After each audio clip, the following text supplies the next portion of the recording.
ബ്രസ്റ്റിൽ feel ചെയ്ത തടിപ്പിൻ്റെ പേരിൽ ഒത്തിരി ഭയത്തോടെയും സംശയത്തോടെയുമായിരുന്നു ലിസി ക്യാൻസർ സെൻ്ററിലേക്ക് ഞങ്ങൾ വന്നത്.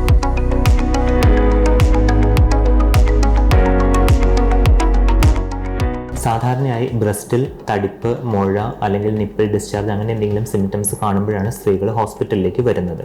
അപ്പോൾ നമ്മൾ അവരെ ആദ്യം ദേഹപരിശോധന ചെയ്യും. ദേഹപരിശോധനയിൽ നമ്മൾ സ്ഥലത്തിൽ ശരിക്കും മുഴയുണ്ടോ, ബ്രസ്റ്റിൽ മുഴയുണ്ടോ, കക്ഷത്ത് കഴലയുണ്ടോ, അങ്ങനത്തെ കാര്യങ്ങളെല്ലാം നമ്മൾ ദേഹപരിശോധന സമയത്ത് നോട്ട് ചെയ്യും. അതിനുശേഷം നമ്മൾ ഫസ്റ്റ് അയക്കുന്ന ടെസ്റ്റ് എന്ന് പറയുന്നത് മാമോഗ്രാമാണ്. മാമോഗ്രാമിൽ അതിൻ്റെ റിപ്പോർട്ടിൻ്റെ ബേസിസിലായിരിക്കും നമ്മൾ ഫെർദർ ടെസ്റ്റിംഗ് ആയിട്ടുള്ള ബയോപ്സി അങ്ങനത്തെ ടെസ്റ്റുകളിലേക്ക് കടക്കണോ അതോ ഒബ്സർവ് ചെയ്താൽ മാത്രം മതിയോ എന്നുള്ള കാര്യം അതിൻ്റെ ബേസിസിലായിരിക്കും ഡിസൈഡ് ചെയ്യുന്നത്. ബ്രസ്റ്റിൽ ലംപ് ഉണ്ട്, അപ്പോൾ കുറച്ച് സംശയമായ മുഴയാണ്. അപ്പോൾ ഇതിന് വേണ്ടിയിട്ട് നമ്മൾ ഫസ്റ്റ് ചെയ്യാൻ പോകുന്നത് മാമോഗ്രാഫിയാണ്. ഇത് മാമോഗ്രാഫിയിൽ സംശയമായ മുഴയായ കാരണം നമ്മൾ അടുത്ത സ്റ്റെപ്പ് ചെയ്യുന്നത് അൾട്രാസൗണ്ട് ബ്രസ്റ്റാണ്. അൾട്രാസൗണ്ട് ബ്രസ്റ്റിൽ നമുക്ക് മുഴ സോളിഡ് ആണോ അല്ലെങ്കിൽ നീർക്കെട്ടാണോ ക്ലീൻ ആയിട്ട് അറിയാം.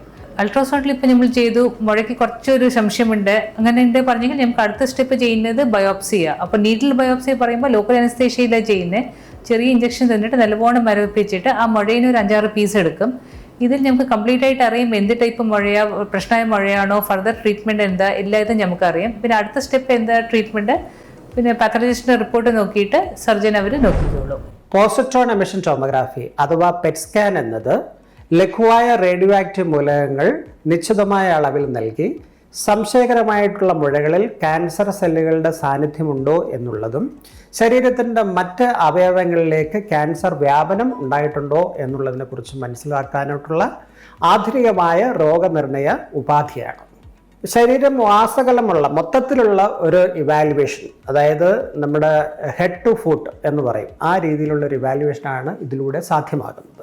കൃത്യമായിട്ടുള്ള രോഗവ്യാപനത്തെക്കുറിച്ച് മനസ്സിലാക്കേണ്ടതും തുടർ ചികിത്സയുടെ തീരുമാനത്തിന് സ്വാധീനിക്കുന്ന ഏറ്റവും വലിയ ഘടകമാണ്. സർജറിയാണോ കീമോതെറാപ്പിയാണോ ഏറ്റവും അഭികാമ്യം, റേഡിയേഷൻ തെറാപ്പി വേണ്ടി വരുമോ എന്നുള്ള പല തീരുമാനങ്ങളും പെറ്റ് സ്കാനിലൂടെ നമുക്ക് സാധ്യമാകുന്നു. ഇതിലൂടെ ഏറ്റവും കുറഞ്ഞ റേഡിയേഷനിൽ ഏറ്റവും മികവാർന്ന ചിത്രങ്ങൾ ലഭിക്കുകയും അതുവഴി കൃത്യമായ രോഗനിർണയവും തുടർ ചികിത്സകളെക്കുറിച്ചുള്ള തീരുമാനങ്ങൾ എടുക്കുവാനും സാധിക്കുന്നു. പെറ്റ് സ്കാൻ റിപ്പോർട്ടിൽ ഇത് ദൂരസ്ഥലങ്ങളിലേക്കൊന്നും സ്പ്രെഡ് ചെയ്തതായി കാണുന്നില്ല. അപ്പോൾ ഇതൊരു ലോക്കലൈസ്ഡ് ബ്രസ്റ്റ് ക്യാൻസറോ ഏർലി ബ്രസ്റ്റ് ക്യാൻസർ ആയിട്ടാണ് കാണുന്നത്. അപ്പോൾ ഈ റിപ്പോർട്ട്സ് എല്ലാം ഞങ്ങൾ ആക്ച്വലി ഒരു ട്യൂമർ ബോർഡിൽ ഡിസ്കസ് ചെയ്യും. ഈ ട്യൂമർ ബോർഡ് എന്ന് പറയുമ്പോഴത്തേക്കും അതിനകത്ത് medical oncologist, surgical oncologist, radiation oncologist, mammography ചെയ്യുന്ന ഡോക്ടർ, ഇവരെല്ലാവരും കൂടിയിരുന്ന് ഈ കേസ് ഡിസ്കസ് ചെയ്തിട്ടാണ് ഇതിൻ്റെ ട്രീറ്റ്മെൻറ്റ് എന്താ വേണ്ടതെന്ന് ഡിസൈഡ് ചെയ്യുന്നത്. അപ്പോൾ ഈ ഒരു കേസിൽ സ്പ്രെഡ് ഒന്നും കാണാത്തതുകൊണ്ട് ഫസ്റ്റ് ഞങ്ങൾ സജസ്റ്റ് ചെയ്യുന്നത് സർജറിയാണ്. സർജറി കഴിഞ്ഞാൽ അതിനൊരു പാത്തോളജി റിപ്പോർട്ട് കിട്ടും. ആ പാത്തോളജി റിപ്പോർട്ടിൻ്റെ ബേസിസിൽ ഒരുപക്ഷെ കീമോതെറാപ്പി, റേഡിയേഷൻ, ഹോർമോൺ ട്രീറ്റ്മെൻറ്റ് അങ്ങനത്തെ ഫെർദർ ട്രീറ്റ്മെൻറ്റ്സ് വേണ്ടി വന്നേക്കാം. ആരംഭ സ്റ്റേജുകളിൽ നമുക്ക് ഓപ്പറേഷൻ ചെയ്ത് അസുഖം മാറ്റുക എന്നതാണ് തത്വം. മുൻകാലങ്ങളിൽ അതിനുവേണ്ടി മുഴുവനായിട്ടും മാറോട് സംബന്ധമായ കഷത്തിലെ ഗ്രന്ഥികളും എടുത്തു മാറ്റുക എന്നതാണ്. അതിനാൽ ശരീരത്തിന് രൂപഭംഗിക്ക് വ്യത്യാസം വരുന്നു. കഷത്തിലെ കടല മാറ്റുന്നതിനാൽ കൈകളിൽ നീര് വരാനുള്ള സാധ്യതയുണ്ട്. പക്ഷേ ഇപ്പോൾ നമ്മൾ കൂടുതൽ ആരംഭ കണ്ടീഷനുകളാണ് വരുന്നത്. അതിനകത്ത് സ്ക്രീനിങ് പ്രോഗ്രാം വഴി മാറേണ്ട ആരംഭ ലക്ഷണങ്ങൾ വരുമ്പോൾ ആ അസുഖം പിടിച്ച ഭാഗം മാത്രം ചിലപ്പോൾ മാമോഗ്രാം വഴിയൊക്കെ ചിലപ്പോൾ അവർക്ക് മാർക്ക് ചെയ്ത് തരാൻ പറ്റും. ആ ഒരു മാർഗം മാത്രം എടുത്ത് മാറ്റുകയും പിന്നെ കഷത്തിലെ ഗ്രന്ഥികൾ അന്വേഷിക്കാൻ വേണ്ടി, രോഗം നിർണ്ണയിക്കാൻ വേണ്ടി നമ്മൾ സെൻട്രൽ നോഡ് ബയോപ്സി എടുത്ത് നോക്കുകയും ചെയ്യുന്നു. ഇതിനാൽ ശരീരത്തിന് രൂപഭംഗി നിലനിർത്തുകയും കൈകളിൽ നീര് വരാനുള്ള സാധ്യത വളരെയായിട്ട് കുറയ്ക്കുന്നു. സർജറിക്ക് ശേഷം ലഭ്യമായിട്ടുള്ള ഈ പാത്തോളജി റിപ്പോർട്ടിൻ്റെ ബേസിസിൽ നമ്മൾ കീമോതെറാപ്പിയാണ് ആദ്യം സജസ്റ്റ് ചെയ്യുന്നത്. കീമോതെറാപ്പിക്ക് ശേഷം റേഡിയേഷൻ തെറാപ്പിയും അതിനുശേഷം 10 വർഷത്തേക്കുള്ള ഹോർമോൺ ചികിത്സയും വേണ്ടിവരും. എന്തുകൊണ്ടാണ് നമുക്ക് കീമോതെറാപ്പി വേണ്ടി വരുന്നത് എന്ന് വെച്ച് കഴിഞ്ഞാൽ നമുക്ക് ആക്ച്വലി സർജറി കൊണ്ട് മാത്രം ഈ അസുഖത്തിനെ പൂർണ്ണമായും ക്യൂർ ചെയ്യാൻ പറ്റില്ല. ഈ ബ്രസ്റ്റ് ക്യാൻസർ അത് ഉത്ഭവിക്കുന്ന സമയം തൊട്ട് തന്നെ അതിൻ്റെ കോശങ്ങൾ ദേഹത്തിൻ്റെ പല ഭാഗത്തേക്ക് ഓൾറെഡി തന്നെ സ്പ്രെഡ് ആയിട്ടുണ്ടാവും. നമ്മൾ സർജറിയിലൂടെ നീക്കം ചെയ്യുന്നത് അതിൻ്റെ ഉത്ഭവസ്ഥാനം മാത്രമാണ്.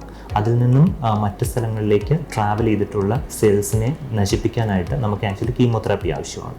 കീമോതെറാപ്പി ഞാൻ നേരത്തെ പറഞ്ഞ പോലെ ക്യാൻസർ കോശങ്ങളെ നശിപ്പിക്കുന്ന ചികിത്സയാണ്. അപ്പോൾ അതിൻ്റെ ഭാഗമായിട്ട് ചെറിയ ചെറിയ സൈഡ് ഇഫക്ട്സ് നമുക്ക് ഉണ്ടാവാം.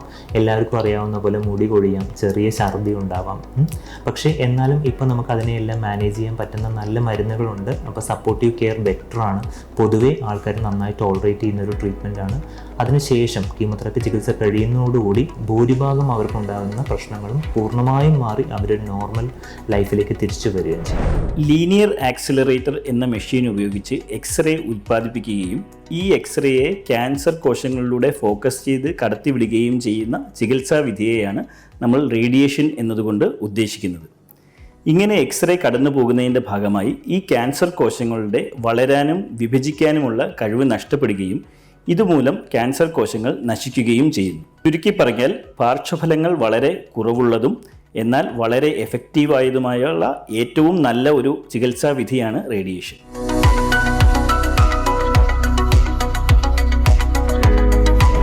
ലിസി ആശുപത്രിയുടെ ഏറ്റവും പുതിയ സംരംഭമാണ് ലിസി ക്യാൻസർ സെന്റർ.